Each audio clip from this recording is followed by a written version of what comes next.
Hello, everybody, and welcome back to another episode of the Tony Soto Show. My name is Tony Soto. So good to be back. Just so everyone knows, this is going to be the last Tony Soto show of the summer. So we're taking the whole summer off. I don't know why I still talk in we's when it is literally just me, but I'm taking the summer off. I'm going to be coming back in September with a new look. Same old tired show, same old tired host, just a brand new look. We're going to do a little logo rebrand, maybe something with the website, just trying to keep it current, keep it cute. We'll see how it all works. Start a little late today, I have to say, because I am a moron. And sometimes I just throw my poor guests for a loop with misinformation and emails, and it just gets all chaotic. But we are here and we are streaming live on Patreon. So if you are a subscriber to my fair Patreon page for only $5 a month, you can watch the interviews that I do starting in September with brand new shows. Before we get going into whatever I want to ramble on about today, I want to give a shout out to all the folks that came out to support Learn the Words Bitch in San Francisco at the Oasis Bar. It was the first time that the show has traveled. Maxwell and I were thrilled to start up the relationship with the Oasis. It was a very cute turnout. Thank you for everyone that came out. I want to thank my sponsors at the California Street Cannabis Company. Y'all, it was a 420 party. That is my shit. That is my holiday. That is my Christmas. That is my second coming of Jesus. It also happens to be Hitler's birthday, unfortunately. But I embrace that as a holiday. And so I was super excited because we all know that I do weed reviews for the California Street Cannabis Company, which is a dispensary in SF.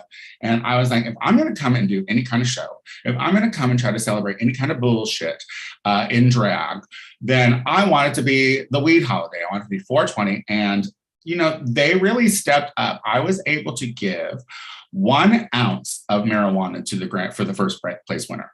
So, and that's a lot of weed, y'all. 1 ounce ain't cheap. You know what I mean? 1 ounce, you're paying money for 1 ounce of weed. All right. And so this was really a great gift. And it was so nice to meet people who came because people in LA told them to come, or shout out to Kate, who came from Michigan because she was in SF for work, and then she still came to the show. Like, it's just nice to meet all of you. I spend the majority of my time speaking out into the ethos at a little green light on my computer, and I don't really know who's listening. So if you are listening, and if you do see me out on the street, so you can look past the resting bitch face, because I promise you it will be there, and tell me that you enjoy my shows. I mean, listen, I don't think I give any pretense that there's a good chance that if you see me in real life, I might be bitchy. But, it's worth a shot. It's worth a shot. I mean, listen, you go and say hi to bigger celebrities, and you get way less than what you get from me. So come on now, come out and say hi. Hi, everybody. So good. I'm so excited because I am taking the summer off. So I'm super excited about this episode in particular. But before we get into it, I've made my guest wait long enough. I'm going to keep her waiting because she's good at waiting. Let's talk about what is going on in the world today, because it is chaotic. It is chaotic. I just heard that Barbie, Mattel, the people who make Barbie, are making a Queen Elizabeth Barbie. And I saw a picture of it, and, all the comments are like, this looks like Helen Mirren, who did play the Queen fantastically, I might add. Do we need this? Like, I'm specifically talking to you homosexuals, because listen, a Queen Elizabeth Barbie doll is literally designed for purchase by homosexuals. No one, maybe lonely cat ladies, but nobody, who love the royals, but nobody is asking for this. And here's my thing too. If I was Queen Elizabeth, because listen, Queen Elizabeth was cute when she was young. Why can't, if you are going to make me a Barbie, if you're going to take the time to make me into a Barbie, can we please channel the young me Like, we haven't seen Barbie age in 50 plus years, but you're going to go fucking do my gray haired ass? No. I used to have brown hair. Can I have that back? I mean, it's just so crazy. Why do we got to talk? Listen, she's been old for a long time. Can we give her a little bit of youth? That's the thing. Like, I mean, I would even say this to, if anyone was to ever make a wax figure of me, like, I think about this. Like, I think of Betty White. Betty White, I don't think got a wax figure of her until she was well into her old age. How dare you? I was smoking when I was young. Can you please do a Mary Tyler Moore, Betty White? Like, it doesn't have to look like me currently. That's homophobia. Homophobia at its finest. So no one asked for the Queen Elizabeth Barbie doll, Mattel. Nobody. Nobody wanted it. Nobody was even thinking about it. And listen, I'll tell you who also doesn't give a shit about it. That's Queen Elizabeth. I mean, we're just happy she's able to get up and walk from room to room these days. So it's unnecessary. And this is strictly for the gays. I know it is. And so it makes me really frustrated with my community. Because I'm like, what squealy queen was like, it'd be fabulous? A Helen Mirren doll. Get out of here, America. And your bullshit consumerism. We literally just had a pandemic. Like, literally, people are like broke as fuck. Who wants to buy an Queen Elizabeth Barbie doll? I mean, I want to see if she's got the Barbie legs. I want to see what's under that dress. Of course, it's a long dress, so you can't really see. Does she have the same Barbie legs, but you're going to give her fucking old dowdy nose? How dare you? Guys, let's talk about a little bit of politics real quick, because the Republican Congressman Madison Cawthorn. Do we know this guy? Now, this is the young fella. He's the youngest member of Congress to ever be elected in Congress. I found this on the web. Oh, Siri, no one asked you. See, Siri is so fucking intrusive. No one's talking to you, and she likes to butt in. So Madison Cawthorn, if you don't know him, he is the one who recently came out in the news and was like, oh yeah, I am invited to cocaine-fueled sex orgies all the time in Washington, D.C. Those old men love their blow and their Viagra, and they want to fuck me. Do you remember when he said that? I think that was a verbatim quote. Yeah, I think that's exactly verbatim what he quoted, allegedly. Well, if you don't know Miss Madison, she's been in the news recently because some photos had leaked of Miss Madison in some lingerie drinking with a bunch of sorority gals. And of course, that goes against all of the machismo bullshit that the Republican Party tries to shove down our throats. So guess what? How does Madison distract from his lingerie wearing, cross-dressing ass? Allegedly. Who knows? It was probably good fun. I like to say she's got panties on all the time. Allegedly. This masculine young strapping lad.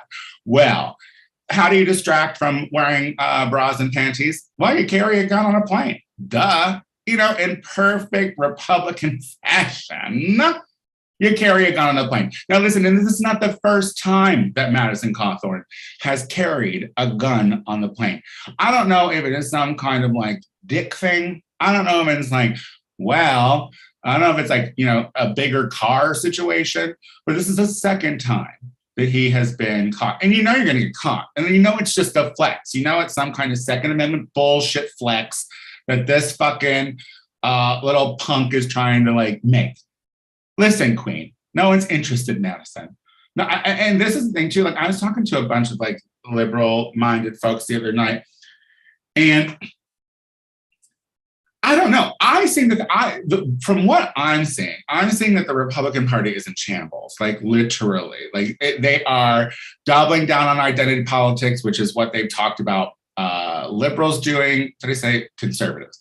Yeah, so, like they've been talking about identity politics, which is what conservatives say that liberals do constantly, but they're playing that role because they have no real plan to try to get us out of this pandemic or whatever. And here's the thing too, you fucking on the fence pieces of shit. Say what you want about Biden being fumbling and old and whether or not you think what he did with Afghanistan was right, or if you think he's handling. That gentleman is doing work. All right? He's doing work. Like, whether or not he's doing the work fast enough. Remember, we had 4 years of one of the biggest idiots in office who spent 4 years just trying to work on bolstering his ego. Like, Republicans always leave shit in shambles. Do not forget that. All right, before we go to break, speaking of shambles, Viola Davis did a Vanity Fair interview recently where she actually comments on her very controversial portrayal of the First Lady, Miss Michelle Obama. Now, I don't have the Showtime add-on to my Hulu because, quite frankly, I thought streaming was supposed to be cheaper than cable. But I've seen some clips and I've seen plenty of images. And now, if we all know, it's a bit controversial because Viola really, really wanted to focus on the face. Like, here's the thing. I did not even, now I know that caricatures were painted and pictures were drawn and whatever, over embellishing Michelle Obama's face. But I'm going to tell you, I've never been so drawn to mouth work from an actor than what I've seen Viola. She was like, oh, that is prominent. That is a major thing. Honey, stick to the arms. Like, that's all we fucking care about. You don't got to do that mouth thing. And so basically she did this interview. And what did she say? She said, critics absolutely serve no purpose. Well, of course not. Not when they're being critical of you, Queen. Like, of course. But suddenly, like, let's not. I bet you took every great critique from a critic when you were doing good. I just looked at this and I was like, where was the director during this show? Like, where was the director that was like, maybe not so much face, Viola? Maybe not so much face. And for you to be like a working actress who's very, very good at what you're doing, but maybe she doesn't. Has she portrayed like other living people? I don't know the answer to that. But maybe that's not her zhuzh. Maybe she is like a fictional character actress and that is it. Like, I don't know. But you were really focusing on that face, Queen. And we were like, no, can you focus on the line? What else did she say? There was one more. Not everything is going to be an award-worthy performance. Yes, we saw that. And here's the thing. Look, of course not. You're absolutely right. But here's the thing. You're portraying, I think you're the very first actress to portray Michelle Obama. Bitch, you got to try. And I say bitch with utmost respect, Miss Viola Davis, because I respect you as an actress, as a performer, as a woman. I think you're amazing and you're a goddess. But Queen, you got to jump back into reality and be like, okay, no, they're not wrong. I don't think the critics are wrong. But what do I know? Guys, listen, we're going to take a quick break. And when we come back, I am so excited about this next guest. And I think it's the best guest to end for the summer because she's literally the first drag queen that I ever met when I moved to Chicago, Illinois. And a reluctant drag queen, but a fabulous one at that. I'm so happy to have her. So when we come back, we're going to have Frida Lay. We'll be right back. All right, Patreon. Now, as for you, we're going to be bringing on good old Frida, and then we're going to go right into the interview. So here we go. All right, we are back. Now, listen, if you know the Chicago drag scene, you know that they love talking about themselves. But I'll tell you, there was a whole slew of queens before this new crop of game show gals. And our guest today is one of them. Like literally a staple, a pillar in the drag community in Chicago, recently retired, which I am like, oh, can we do that? I was like, I had no idea that is something that we could even do. But I would like to introduce for the first time to the Tony Soto Show, Frida Lay, Frida. Hello. Oh my God, Frida, you're on the show. Finally, we've We've been talking about this for years. Can I just say, like, I was like, I'm sure I've invited you onto the show because it was so. Learn the Words, Bitch there's a documentary movie being made about it. And I mentioned on the show that there is a portion of Learn the Words, Bitch that I took from Frida Lay's very famous Roscoe's Drag Race in Chicago. She does a wheel, I do a roulette. But because I mentioned her, I was like, well, I need a photo and I need some proof that she does this show.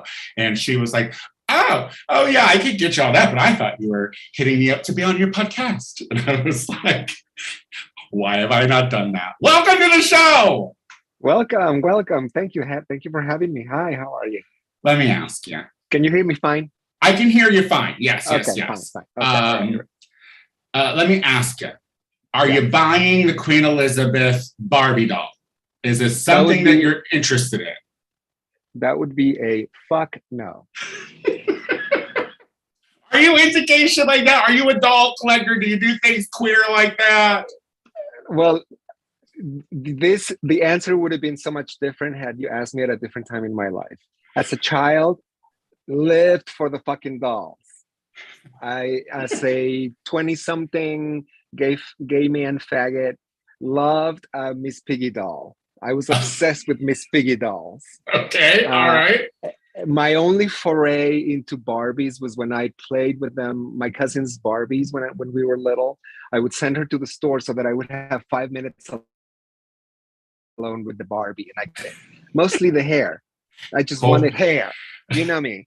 And then and as an adult, the only Barbies I indulged in were the Selena one, the Audrey Hepburn one, and the Cher one. I had them all. That all makes perfect sense to me. Yeah. You know, icons. And then somehow along the way, they got lost and I gave them away. And I knew they were collectibles of some sort, but the only thing they were collecting, it was just dust. I mean, we're Mexicans. We don't do collecting. That's a white people thing. Like, honestly, we were grateful to have what we had. And if it got lost or broken, we were fucked. Listen, they were cute. They were adorable to look at. And you could never play with them. And then I thought, well, then what am I doing with these things in a basement? So I gave them away. But no, right. I will not be participating in the Queen Elizabeth extravaganza doll. No. All right. Well, then also, before we get into the actual nitty gritty of the interview, Viola Davis, her response to that, have you seen the show? Like, are you aware? Yeah. What do the face. What do you think of that? I saw some memes and I've been pretty. I have not seen the show, the biopic or whatever it is. I don't know if it's a series. It's a limited series. It's a limited series on Showtime. Well, I'm with you. I'm not buying Showtime just for that. So I'll just have to judge through the memes and what other people say. Now there are too many streaming bullshit out there. It's just too many things. Like I have it's not a commercial. I have HBO Max and Netflix. That's all I need. And Bless you for that. Bless you for that. I mean, I have fucking, I have Peacock. I have Out TV. I have fucking Paramount bullshit. I'm just like, it's bullshit. And we were upset that cable costed $50. Like, I know. What in the world? Now, all right, Frida Lay. Yes. You are the first drag queen that I ever met when I moved to Chicago. Now, I don't know if you remember this, but I'm telling the tea because it was, if I know right, it was your 30th birthday party at Roscoe's. And I remember it because I met you with my first roommate there, Katrina. God only knows what happened to that broad. And you were in full geesh. And I remember you saying, this will be the last time I ever post my age. Did you stick to that? Like, did Yeah, no, you stayed 30 until the end. I'm 35 now. I mean, you look fucking good for 35 now. That is real tough. I mean, you came to my first Thanksgiving dinner, which I hosted on the floor because we had no furniture. We sat on the floor. And we ate it was one of, I'm gonna tell you what, I've been to many Thanksgivings and I've appreciated every single one of them. I've been thankful for every single one of them because to me it was like being in a movie, every single one of them. However, that one was like, I was like, yeah, this is some real, like, struggling student Thanksgiving, and it was beautiful how everybody brought something to eat. Even the person that brought that god tofurkey that I have never in my life touched again. I Oh my don't God. remember who it was. One of your guests. And you remember that tofurkey forever. You will remember that tofurkey forever. I don't think a dog would eat it. Yeah. Oh no, yeah, because you can't, it doesn't cook right. Like you literally, it's a reheating situation. Like tofurkey is something that you just warm up. Maybe it's been improved since then, and I don't mean to offend any vegans, of course, because everybody gets so fucking offended so easily these days. But the tofurkey that day was not the star of the show. It was a fabulous Thanksgiving. It was an extra at best. It was an unpaid extra. It was delicious. The experience was delicious, not the tofurkey. Truly, and honestly, like how long did you move to Chicago prior to me meeting you at 30? I'd been there for 8 years. For 8 already? Yeah. Jesus Christ! Because like you are originally from Mexico. And like a big old sissy is from what I hear. From what I hear, you were just gay as the day is long in Mexico. Was that tough on you? Well, it was so tough that I completely blocked it out of my mind. Really? Did you think you had a great childhood? No, my childhood was good. The thing that I have discovered as of late, after I've retired and moved away and stuff, is that I do not remember clearly any of my teenage years there in that particular place at that particular time, in that particular time period when being faggot was that could happen to a family, that you would be cursed with a gay child. That's the way it felt, and some feels that way. But now that I've been back, by the way, now that I've been back, and it's very different. You see boys holding hands on the streets and in the malls, and I'm just like flabbergasted. Now, are you back in your hometown area? You get crucified. I am. Yes, I am. Surprise, surprise. They always come home, don't they? They always come home.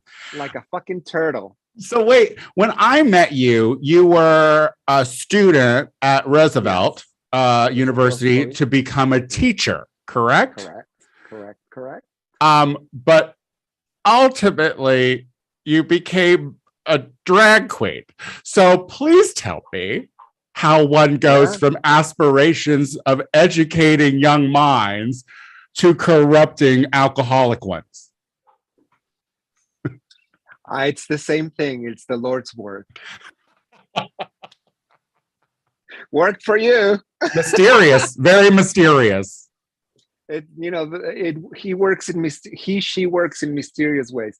No, I mean, obviously, sometimes your path is not what you kind of charter for yourself. You just find a different path, and that works at the time, and that works for you, and that fits your life and your lifestyle and whatever you're going through at the time. So I finished my courses. I did my student teaching. I had a job as a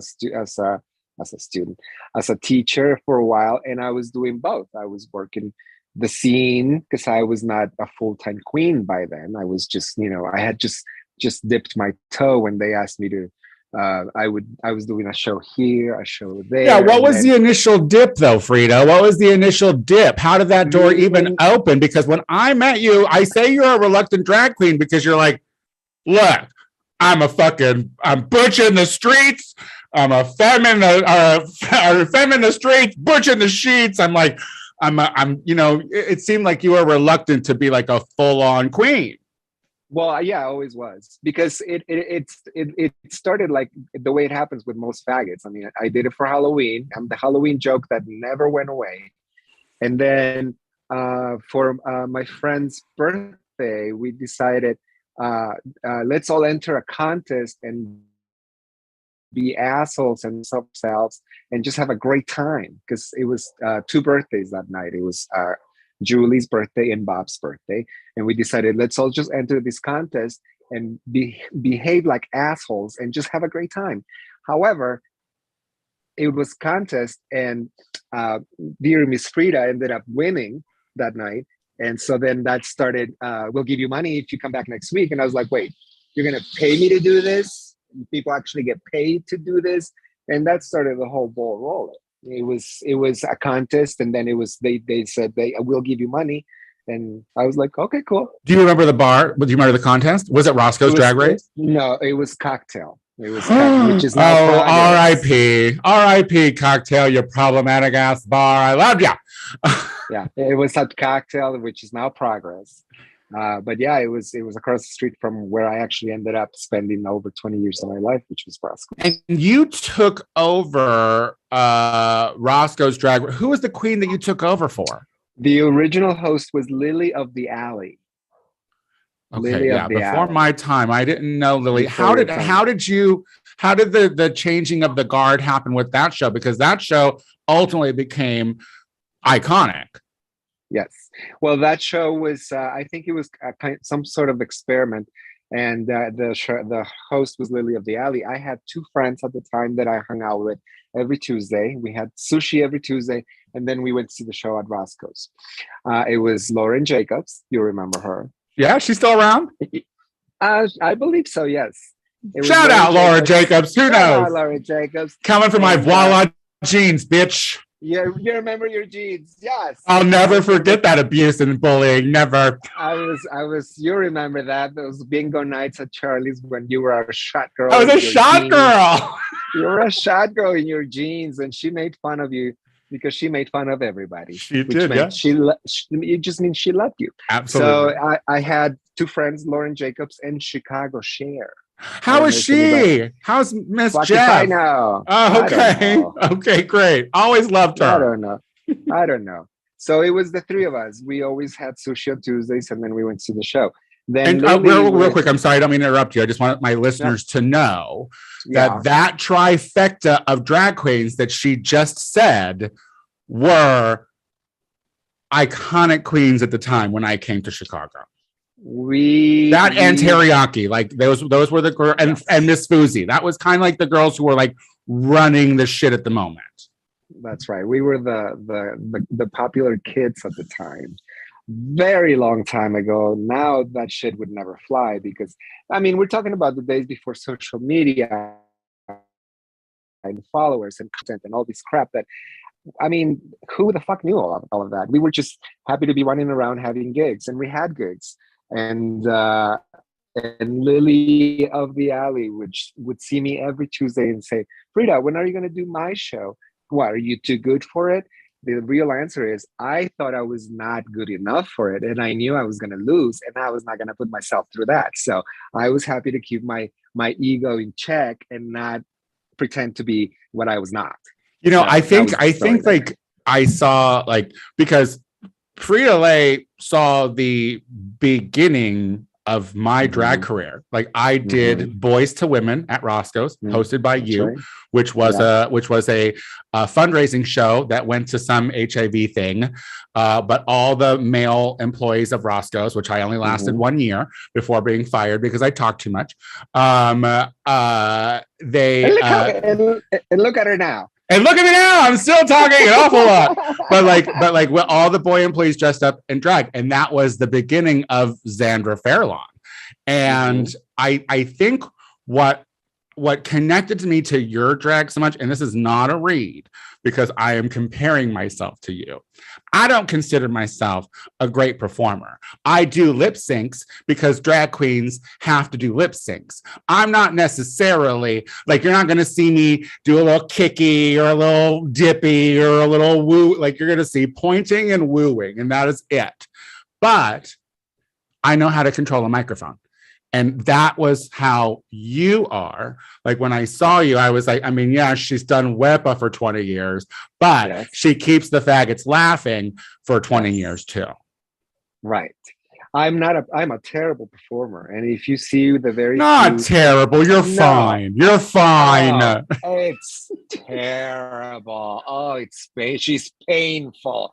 She is painful to look at when she's trying to be serious and performing. My friend Adam does a great impression of me, which is the pointing. I do that a lot. I point a lot. Well, she did. And the collecting of the money. Those were my two moves: the pointing at the crowd and the collecting of the coins. That's it. I was not there are a few surviving photos of me doing very high kicks. I was very flexible when I was younger. And there are a few iconic, that word gets overused all the time, but I'm going to give myself permission to use it for some of the photos that are floating around of me. There are, you looking at those photos, you would think, wow, she was great. No, those were caught at the right perfect moment when the leg went to the right place and the camera went click. And then you're like, holy shit, I look fabulous. I look like I know what I'm doing. In reality, I loved a microphone and I knew how to talk into it. And there were times when they had to shut it off because I would not shut up. Oh, I know, Queen. There were sometimes where I was like, she does know there's a show happening here, right? That this isn't just her this isn't her hour-long special. I get lost into my, Rose from the Golden Girls. Yes, of course. The interminable stories. That's me. I start a story and then it veers off to this way and then goes this way, and then eventually there are so many roadways that I have no fucking idea what I started with. But for the thing that I did for over 20 years, it kind of worked. Yeah, and you always found your way to the end. You know what I mean? I mean, you destroyed many a forest with that song that you've done. But what can you do? Adding to the landfills. There she is. I always say that she only did WEPA because she didn't want to learn the words to any other songs, and she didn't really always get the words on WEPA. So and I never did. I made a career out of butchering songs for over 20 years. Ask me now. Somebody texted me the other day the lyrics to a song, and this is a good example of my stories, how I started working about. Anyway, somebody texted me, oh, this, and I said, is this supposed to mean anything to me? And he's like, I never knew what the lyrics were, and we used to sing this song all the time at Bosco's. And I was like, have you met me? I have no idea what any lyrics to any song are. Yeah, and I mean, I have turned into, I have a Rolodex of 10. Like, I was doing a show recently and someone was like, I think you did that song like last month. And I was like, who can tell? All right, we're going to take a quick break. When we come back, we're going to do a deep dive into the Chicago scene because Frida's been around for a long time. She saw it from the problematic to now the way woke city that it is today. We'll be back to learn more. We'll be right back. Do you need a drink or anything? Are you okay? I'm good. Can we go right into it? Just take a sip of water. Yeah, we can. All right. Here we go. Hold on. I want to smoke real marijuana real quick. Oh, please do. I miss it so much. Is weed legal in Mexico? They need to work on that. Mm-hmm. No, a friend of mine was able to get me a tiny little, there were 3 little nugs like this, and I have the very last of it that I'm going to enjoy tonight. And then we'll see. I mean, listen, like, I'm not far from Mexico, so, I mean, and, she's white passing, so they're never going to ask her anything going in. I know. I just went to Tijuana for the first time. It was like, how the fuck how has everyone scared me off from the idea of going to Tijuana? It is a fun town. Like, and gay. So gay. I've always been scared of border towns because it's drilled into your childhood that's a bad place to go. I mean, I partied in Matamoros once and it was the scariest night of my life. Had a great time, but scary. Like, definitely did cocaine with a stranger. But Tijuana has a bar that is like the Lucky Horseshoe, but bigger and with dicks out, like hard cocks just out. Yeah. Mine. Yeah, very worldly in Mexico. It's that Catholic guilt turns them into dirty sluts, and I love it. Well, that is true. All right, we're gonna come back. All right. All right, we are back with the show, and yes, Frida Lay, 20 years as a drag queen in Chicago, and as a self-professed terrible performer, like how did you even last that long? Because Chicago got real uppity about their drag come about the time of the Trixies and the Pearls and the Shakulays. Well, I think I was grandfathered in. That's the thing. I snuck in when it was not required to be a great performer. You just have to know how to talk into a microphone and keep a crowd happy for an hour and a half, even if there were no contestants. I mean, that's a skill. Well, yeah. Well, the thing is like you're always at a lack for MCs when it comes to drag queens because they're all twirlers. A majority of drag queens are twirlers. Like they go, they do their 2 numbers and they leave. Like it's hard to find people that can like run shows. And I think you can see that in the challenges in that show. The game show. Game show. Yeah. Because when it comes time for challenges about being witty and talking, they collapse like a deck of cards because there is no school for it, and it was a survival sort of learned skill that we were not looks queens, we were not Instagram queens, we were not honey, we shopped at Strawberry if we could, you know what I mean, like we were not death drop queens. I mean, none of that was required at the time when I started my illustrious career. You just had to be entertaining and had to be agreeable and somewhat controversial at times, and elicit a gasp once in a while from the audience. Oh, it's the best. Isn't a gasp?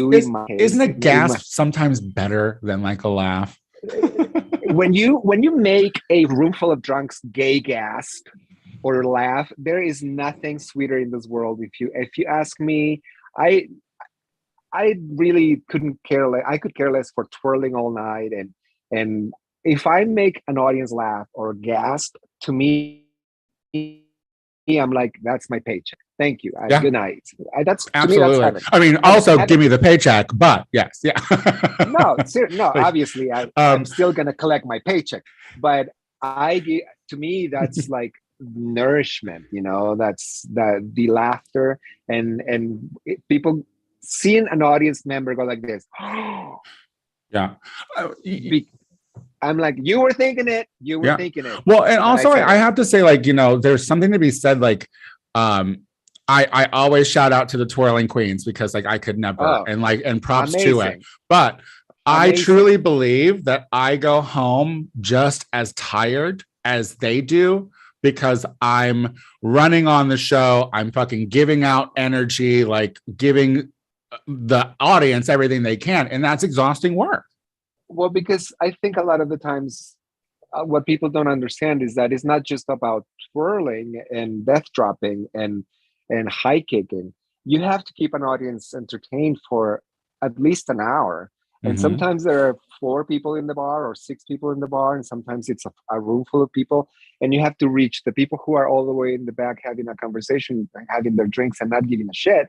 And still you have to kind of gauge like where you're going with this audience and how is it going. And there are nights when I would just turn to my friends and be like, it's just not happening tonight. Yeah, it's not happening tonight. And there are nights when it's magical and everything clicks and you're just having the best time of your life. And I wish I could be a twirler. That's a great skill that I admire. I've always admired the queens that start performing before they get on stage. I think I'm jealous of that. When you can't even see them yet, they're just like behind the scenes, like with their back to the audience or whatever. But they're already doing this shit. Yeah. behind the curtain, here's the curtain, and they're like. And then you just go. Yeah. And then you have me and our mouths are agape until the lights are on for us. Like, oh, we're on.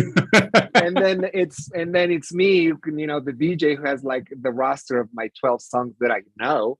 And I'm like, just pick one. I don't give a shit. And like, push it in, daddy. And I'm like, oh, it's this one today. I think I know it, and that's it. But my real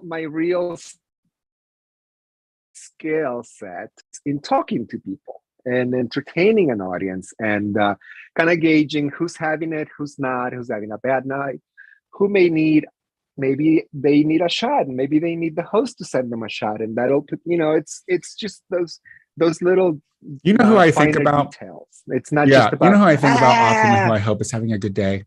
Miss Lays. I hope that she's having a good day.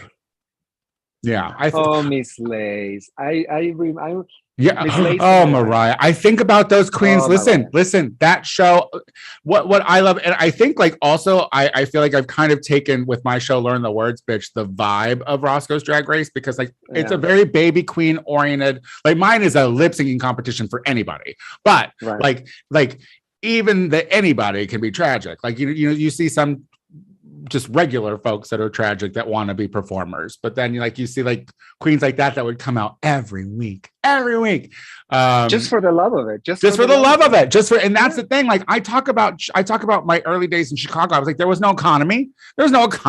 We weren't making money. Like we made money, but we weren't like living off of it. You know what I mean? Like, but so like you've been around in Chicago for so long, like, and Chicago's drag scene is so hot because they keep telling us that.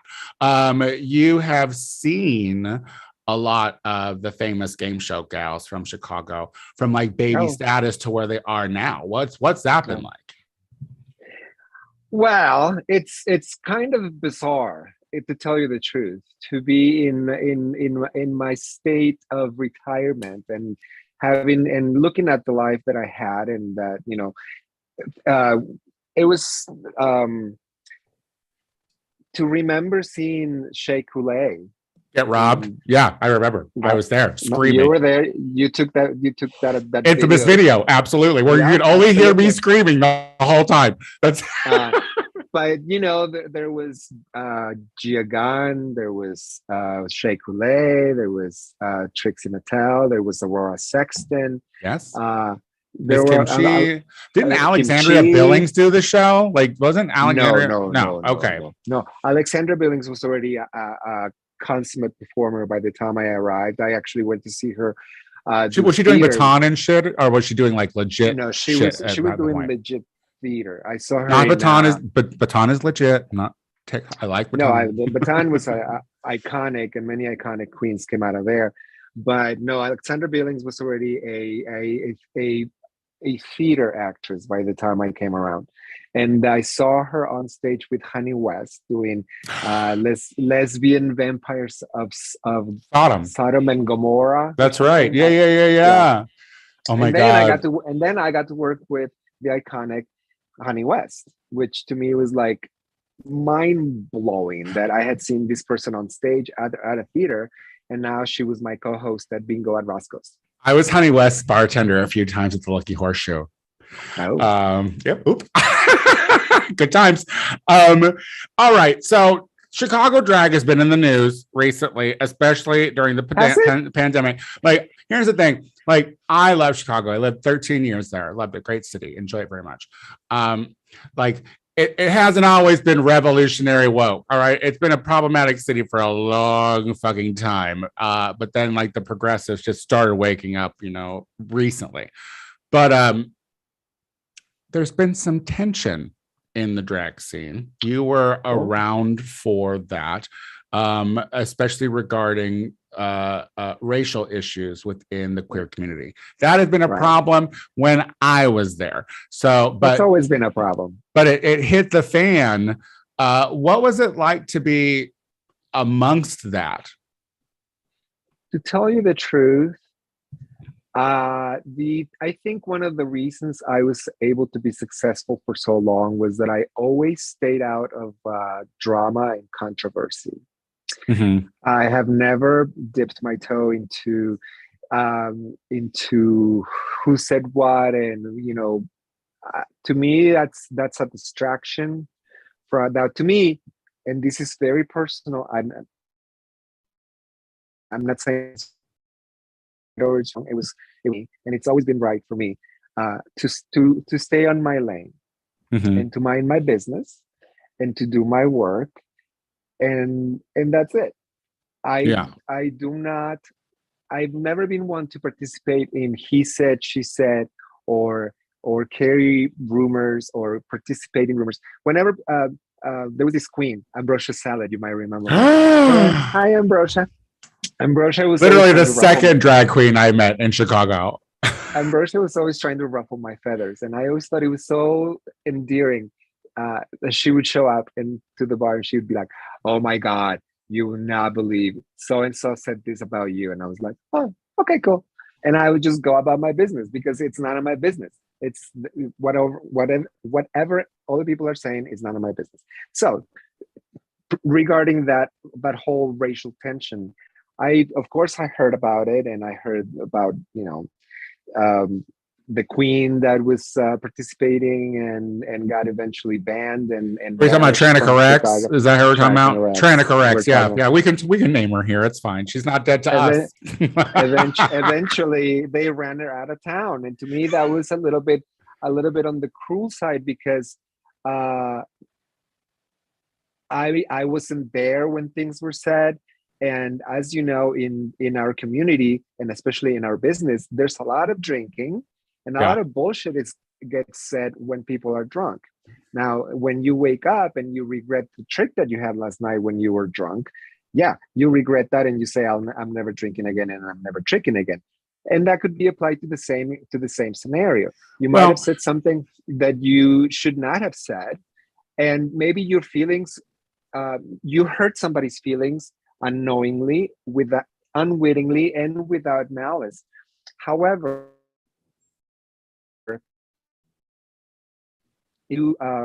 what I'm trying to say is, apology is valid. But it's also sometimes people are not willing to accept that apology.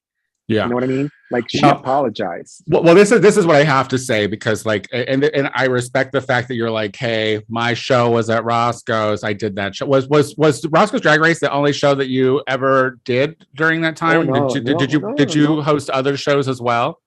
During this racial tension? Or no, just at all in Chicago. In Chicago, I worked everywhere. I used to be in drag 5-6 nights a week. Oh, that's right. You would do Charlie stuff. No, for sure.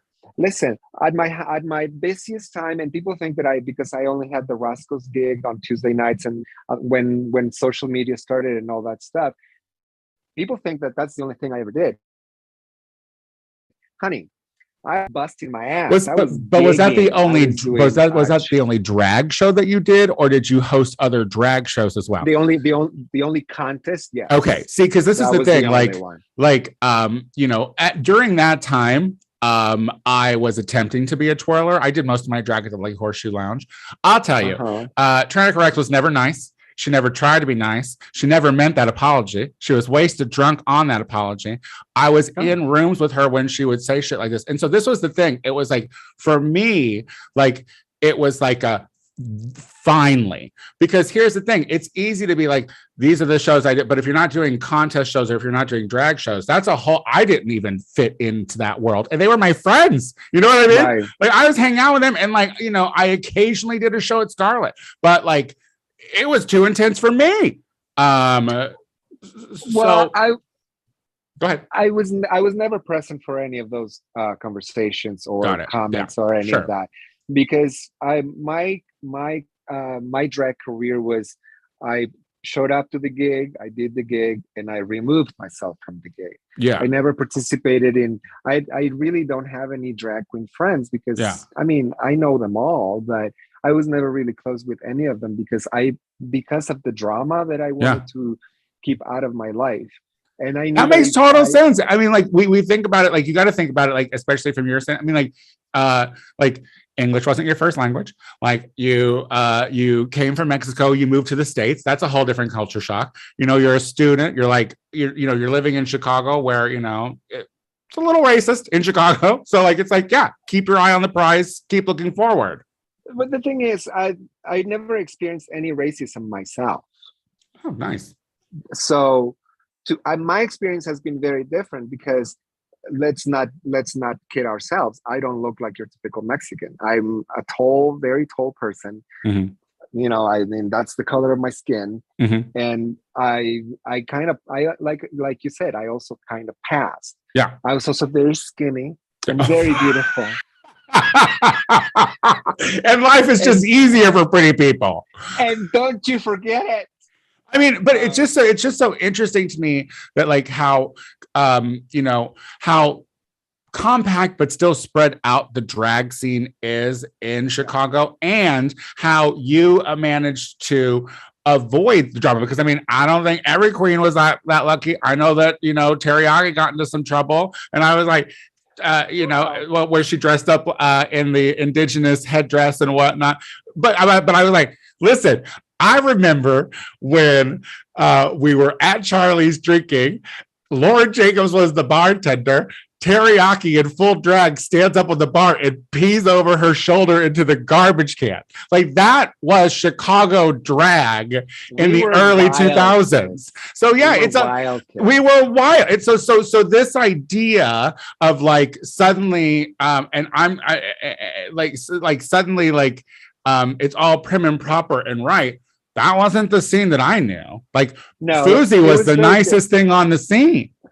It was very different. And we got away with a lot of things that now would never fly. We would get canceled so fucking fast. I was telling a friend the other day, we used to have theme nights at bingo, and we would do pajama bingo, and we all showed up in our pajamas. And then there was the prom bingo where we showed up in like 80s prom garb. But then we had this brilliant idea one time to geisha bingo. And so we were dressed up as geishas. Oh, not today. Never fly now. I mean, me in like a powder white face with like a slinty eyes and a tiny little mouth. I mean, that would never happen now, and we would get canceled so fast. So yeah, we got away with a lot of things that would never fly now. Yeah, and I think Teriyaki was still trying to do like the headdress like during the more aware times, and it was like, girl, you could bury things, all right? It doesn't always got to be. There are things that need to be put to rest for good, and there are things that we did that were done at the time, and it was a different time, and it could never happen again. And we were funny. We were so funny then. We were so mean to each other. Like, and I'm talking mean to each other. We were so mean. Yeah. But it was all part of the gig. Oh, it was so fun. We didn't take it personally. It was all part of the show. We all knew it was we all knew that we were fucked up, traumatized faggots working through it, and we worked through it by being mean to each other. Hello, we're men in dresses, working out our childhood traumas of being called faggot every day.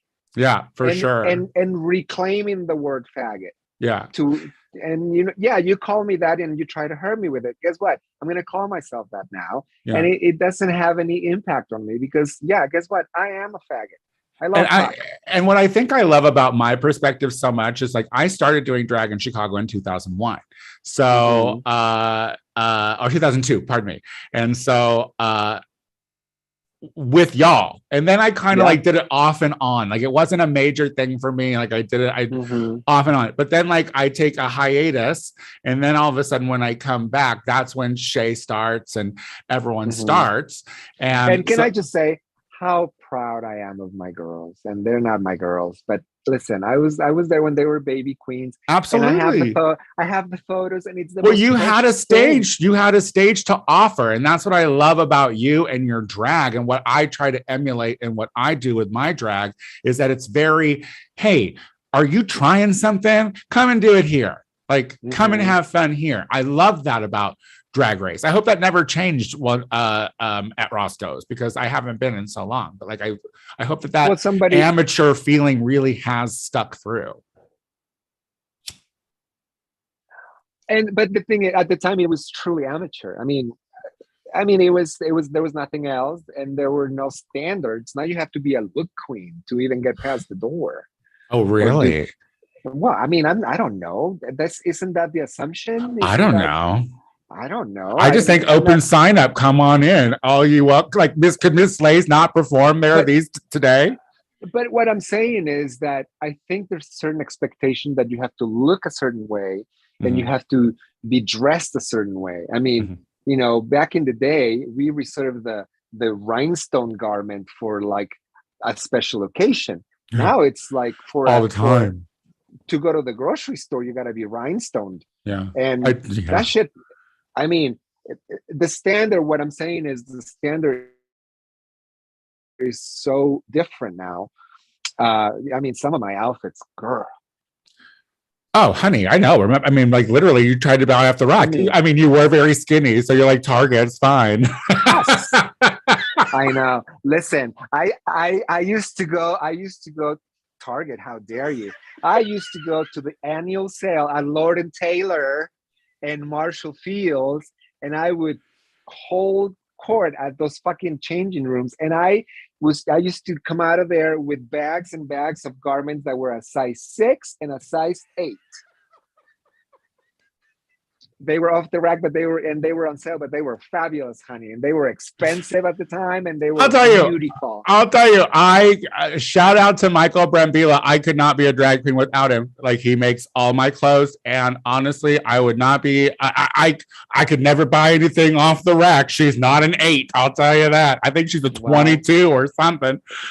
She no longer is either. Well, yeah. Tell me about this. Like, have you been living like the true Mexican lifestyle where like you've come up to the States and then you've like sent all the money back to Mexico to make a nice little nest egg, and so now you're just there living? Like, have you truly retired off of doing drag? I have. You saved money? Is that what you did? I'm confused because listen, I'm 42 and I've made no fucking forward motion towards retirement. Well, let's see. I spent a lot of money on traveling. Yeah. Okay. And booze. Oh, honey, I love the booze back then. Do you still love the booze? Are you still on the hooch? No. It's been over a year since I stopped drinking. What? Listen, this is a bitch who would drink straight Jaeger, but she'd put a little Red Bull to sweeten it up sometimes. But like, it's soda water. That was the Frida bomb. That was Jaeger and soda water. You're disgusting. So did you quit drinking because you were like I'm just done. I'm tired. It gets exhausting. I quit drinking. It's exhausting. I did it for vanity. Makes you look old. I didn't like I was getting bloated. Yeah, nope. Yeah. I hear you. Yeah. I hear you. Look good. So you look good, Frida. You look really good. So yeah, no, I've retired completely from drag. I haven't shaved since November, since I had my last show. I asked this drag queen for a promo photo, and she said, "What's that?" Okay, listeners, she's already forgotten anything. And honestly, I think Roscoe's took care of everything for you. You just were walked on and walked off, huh? They did. That's been my entire life. I don't know how to do a goddamn thing. I know how to talk. That's it. So what now? What are you doing now? Like what's the future for Frida-Lay? Well, what's the future for Jesus Ricardo? I mean, I don't know.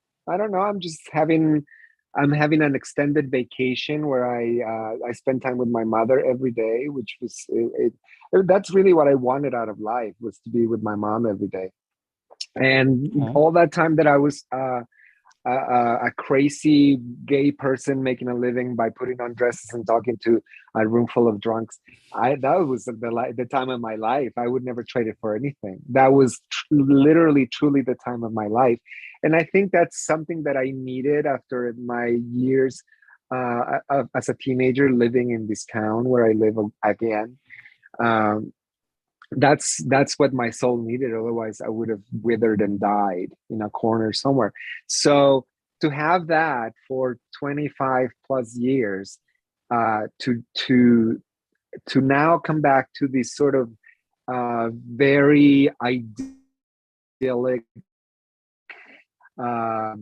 retirement, if you want to call it that, of just spending time with my mother. To me, that's just wonderful. And we go to the market and we watch the news and we drink tea, and it's the sort of life I already had in Chicago over the last 2 years when I stopped going out. and I just, I minded my own business, and so now that's exactly what I have here, and it's cheaper.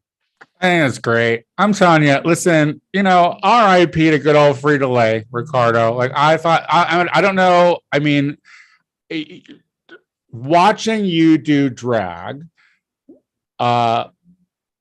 inspired my direction with how I do drag.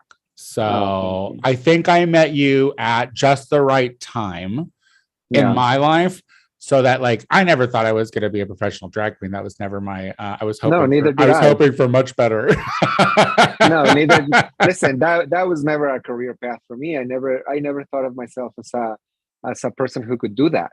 Yeah. It was an accident. I mean, I told you I did the occasional show here and there, but you could not get me to talk into a microphone. Yeah, I did my little song, and I was out of there.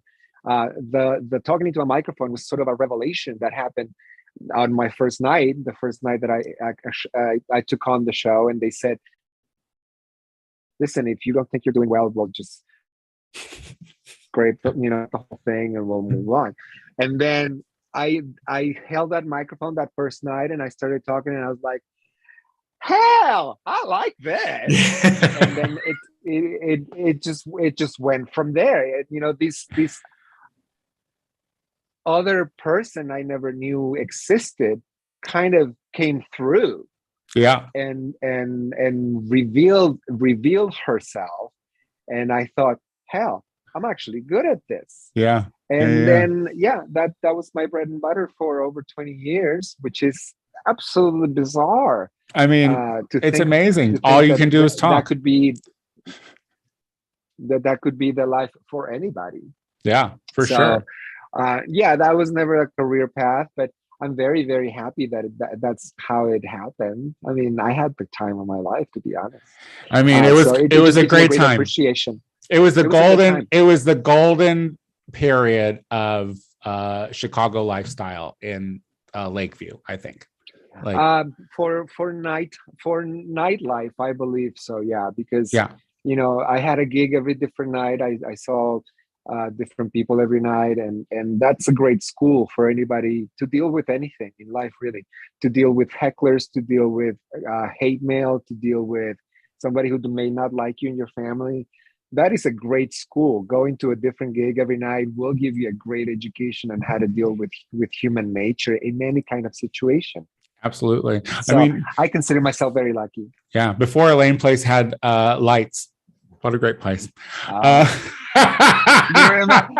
here's a funny story about Elaine Place. Now, for your listeners who may not be aware of this, Elaine Place is a tiny little street in the middle of Lakeview, where back in the 2000s, if you wanted to get your dick sucked or you wanted to suck some dick, you just walked up and down the street. Now, I lived on Elaine Place for you sure did.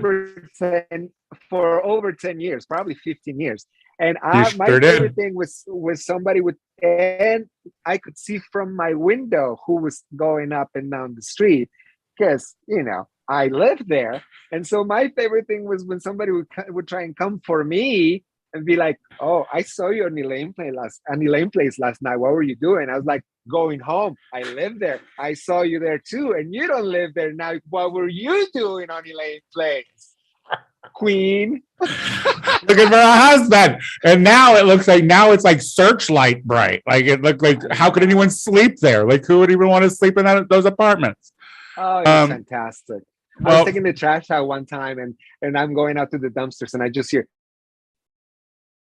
I was like, oh. So I got real quiet and then watched. Oh my God, Frida, everybody, like, so amazing. Did you have fun on the Tony Soto show today? It's over. It's over. Oh, that's it. I told you I talked too much, and we never covered any of the things of the bullet points you gave me. We did them all. Are you kidding me? I'm just that good. Right. I'm literally just that good that I can steer the conversation. Excellent. No, this excellent. What were you going to say? No, nothing. I just wanted to show you one of my little relics from that life. Yeah. Are those still for sale? Can people still get those? those, yeah, those are on Drag Queen merch. Oh, shout out to Under Bible Girl. the Roscoe's. Shout out to Roscoe's, my home for over 20 years. And yeah, I had a good time, Tony. Are you telling people like your social media? Do you want some people where they can follow you, or are you like just leave us the fuck alone?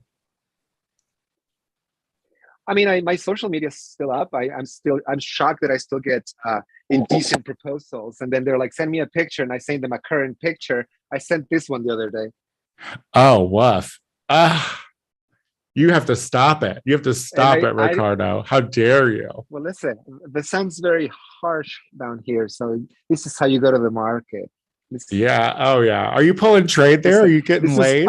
This is my luck. Oh, now she's all shy. Now she doesn't want to talk. Now she shuts up. Look how smiley I am. All of a sudden. Honey, they have never seen anything like that in this town. Anything like this. I'm just saying, I'm very, very happy at the moment. Well, thank you so much for coming on the Tony Soto Show, Frida. You're a momentous queen. You paved ways for a lot of bitches, and for that we will always be grateful. So thank you so much. So yeah, I'm still on Instagram. Oh yeah, what is it? Frida 69. Sorry, Frida FRIDALAY 69. It's like Friday without the Y. And of course, Facebook. And we'll see how long that lasts. I'm just posting memories and shit because, you know, she is, and I still get a lot of really sweet mail, people who miss me and wish me to come back. But I am officially retired and I had a great time. She's never coming back, bitches. So just let it go. Let her go. Shout out one more time. Thank you so much. Let's live with the memories. Let's live with the memories. Yeah, unless you've drunk them all away, which she's not responsible for either. Everybody, if you like the Tony Soto Show, well, this is the last show of the summer. I'll be back again starting in September with brand new episodes, brand new look. The show is going to be super cute, I promise you. Also, if you like me and want to hear more of me, I do the Gay Power Half Hour Anywhere podcast or stream with my good Judy Casey Lai. That's the political one. I'm the Tony Soto Show on Instagram and Twitter for now. And I'll see you all in September. Bye-bye.